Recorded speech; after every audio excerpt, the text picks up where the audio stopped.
Ayan, dahil sa Friday ngayon is bawal ang karne, kaya bumili ako ng fish fillet. Ayan o, laki niya. So, ayan, ipa-fried natin siya. Ayan. Ayan. Para sa aming dalawa. O, diba?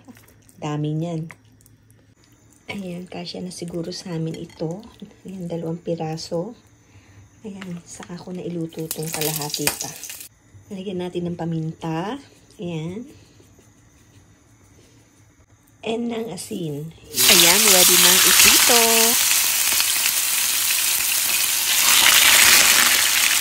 So, ayan, balik pa rin na natin ang ating fish fillet.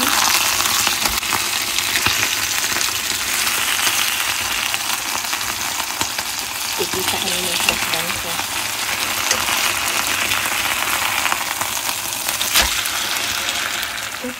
Okay, ayan, luto na yung ating fried fish. Ang bango. Ayan na. Ready to eat. Okay, ayan na. Let's eat. Ready na yung ating fried fish fillet. Yummy, yummy.